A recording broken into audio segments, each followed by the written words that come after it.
Welcome to Zurmed. I am Dr. Sandra Scott, the Executive Director at Brookdale Hospital, which is one of the hospitals in the One Brooklyn Health System. And I'm going to tell you a little bit about my story today, and then we'll talk a little bit about the paradigm of healthcare and what One Brooklyn Health and Brookdale was doing in 2022 to keep our communities safe and healthy. And then we'll talk a little bit about what's ahead in 2023. So I'm originally from New Orleans, Louisiana. I grew up in Baton Rouge, Louisiana, was born in New Orleans and raised in Baton Rouge. And at a very young age, at the age of 6 actually, I decided that I wanted to be a physician. And I was largely motivated by the care, the relationships and care that physicians are able to provide, not only for individual patients, but for their families and their communities.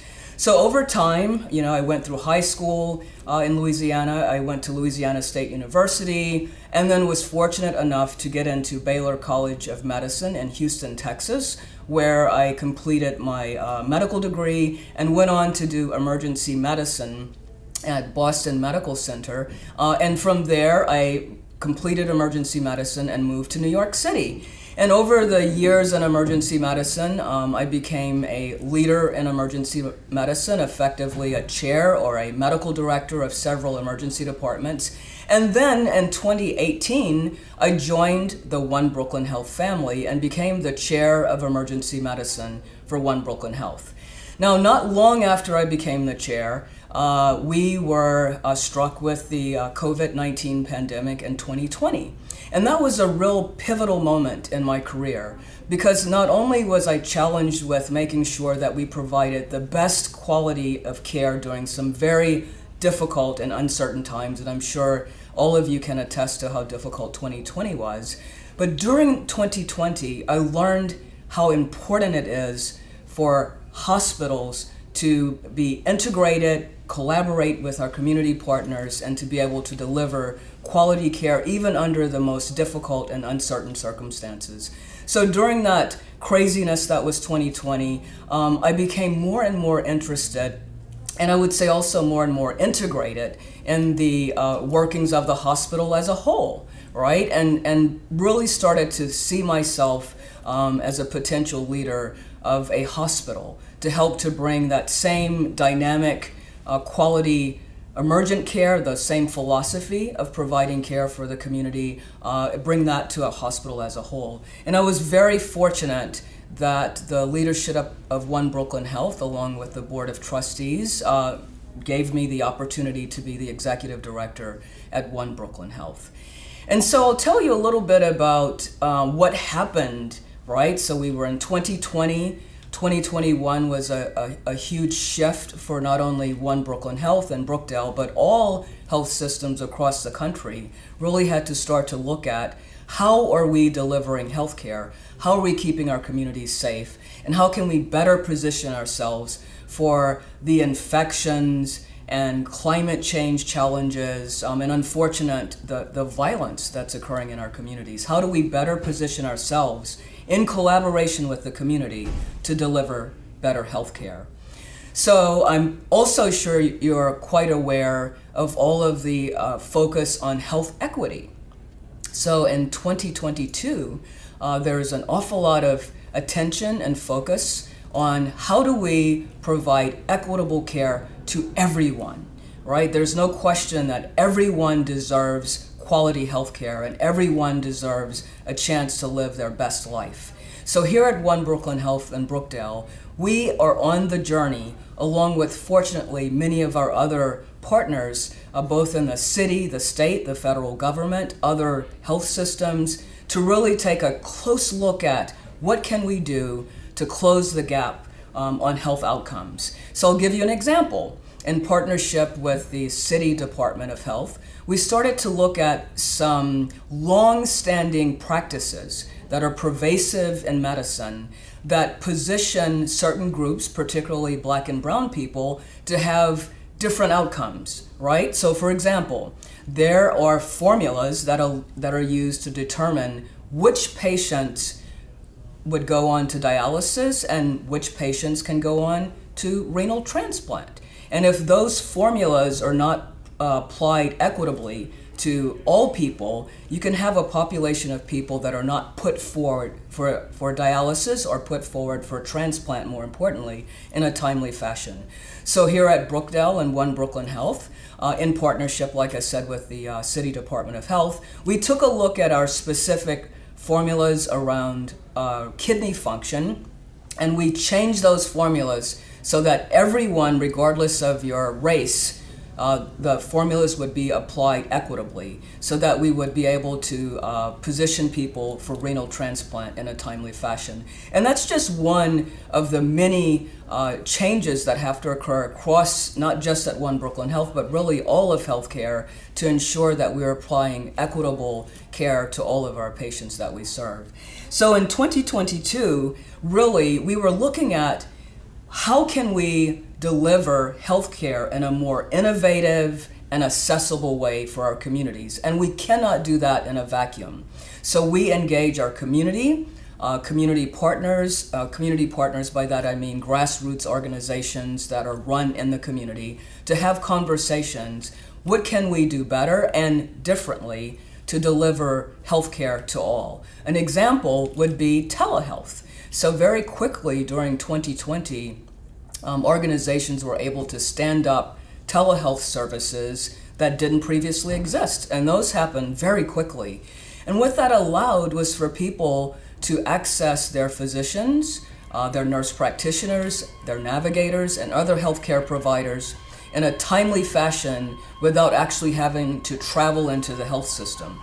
So here at One Brooklyn Health and Brookdale Hospital, for example, we made behavioral health services available by telehealth so that someone who urgently needed to have an appointment with a psychiatrist or psychologist, or even someone who just needed to continue their ongoing mental health care, did not have to travel into the hospital and take the time and the expenses to get into the hospital, but they could actually access their health care right from their smartphone or right from a computer system. So that's an example of how there was a demand in the community for us to be able to deliver that care in a different and innovative way. And we're on that journey. Another really important, I think, thing that came out of the pandemic was the importance of collaboration, right? So providers, and a provider could be an individual physician, it could be an organization, it could be a hospital, along with the community, along with the individual patients. Right? We have to come together and have conversations about how can we make healthcare more accessible, higher quality, and more efficient for our patients. So an example of how we're doing that, at Brookdale, we have a patient advisory committee. So we actually meet with patients from the community who utilize our services, and we have conversations with them about what we're doing with regards to quality, how we're improving the quality of care, and we get feedback from those individual patients to tell us what they think we should focus on and what we should be doing better. Now I'm going to turn to the future. What's ahead for Brookdale and One Brooklyn Health in the future in 2023? I mentioned to you that health equity is extremely important for this organization.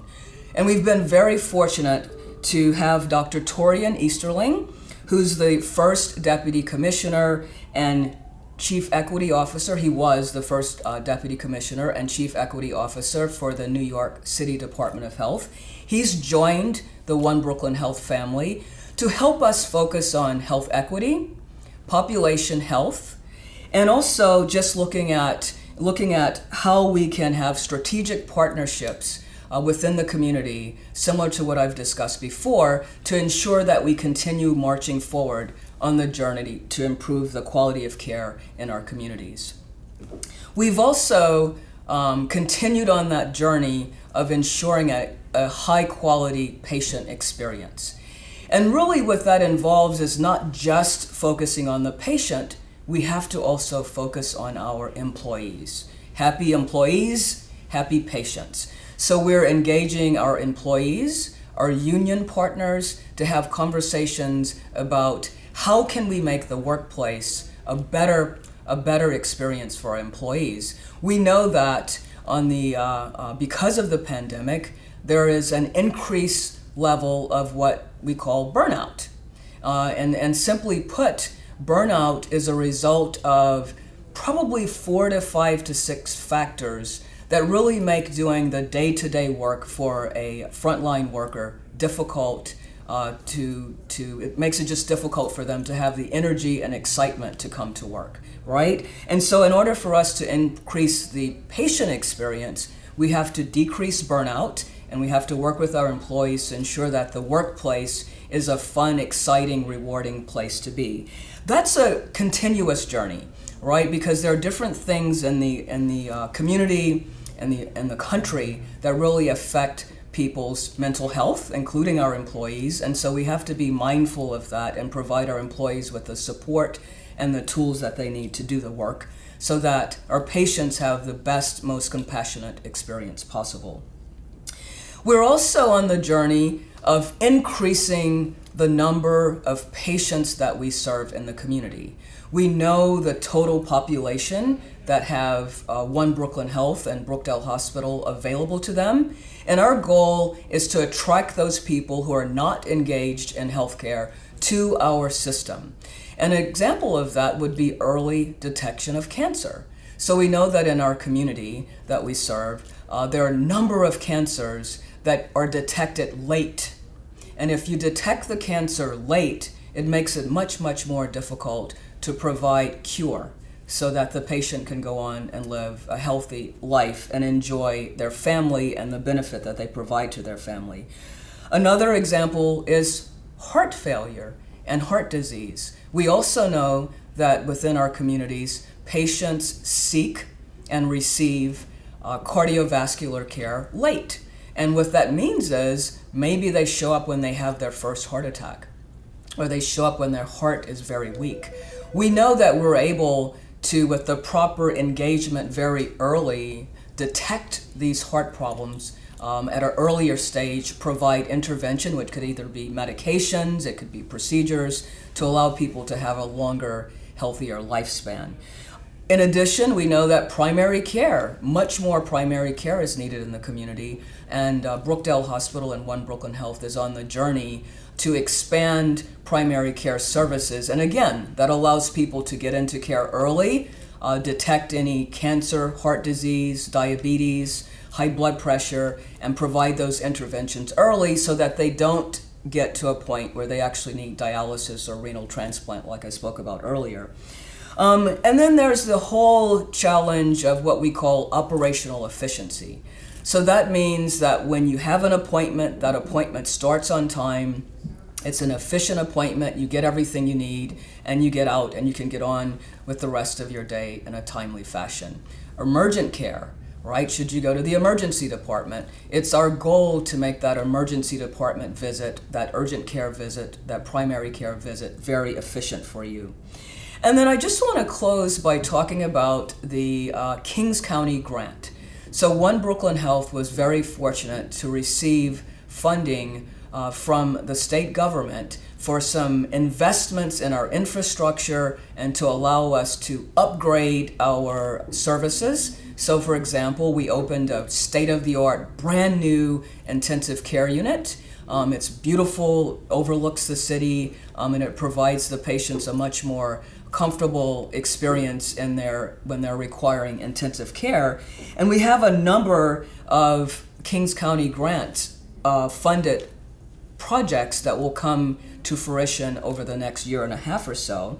So we anticipate that by late spring, we're going to open 2 brand new behavioral health units. And so those units provide care for patients who need to be hospitalized for their mental health services, and that's super exciting. I mean, there's the new facilities will be state-of-the-art and much more comfortable and feel less like an institution. We anticipate that in the next year and a half, we'll complete renovations on our emergency department. Our emergency department was built, at the time it was built, it was designed for about 1/3 of the population of patients that we see every day. We see about anywhere between 200 and 300 patients a day. Our newly renovated emergency department will have a brand new trauma center. We are a trauma center. We're a level 2 trauma center. We're very busy, unfortunately. But the good news is we'll have a brand new CAT scanner, a brand new trauma bay, so that we can improve the quality of care and experience for those patients who unfortunately need trauma care. And then I talked a little bit about the importance of primary care. We're very fortunate that through this grant funding from the state that we'll be able to open new primary care practices. We're going to take the primary care practices that exist in the hospital proper and actually move them to an outpatient location just right across the street from the hospital, so that those patients who require specialty services, like for example gastroenterology or dermatology, they don't have to actually come into the hospital to receive those services. They can go to an outpatient practice in a building that's outside of the hospital that's brand new and state of the art. And last but not least, we are going to expand our number of beds. So our intention is to open what we call a step-down unit, and that is a unit for patients who are leaving the intensive care unit setting and need kind of an intermediate care before they either go home or go to a regular medical floor. So thank you so much for giving me the time to talk a little bit about Brookdale and One Brooklyn Health, and I hope that you have a very healthy 2023 and that you're able to access the care that you need, and One Brooklyn Health and Brookdale is here for you. Thank you very much.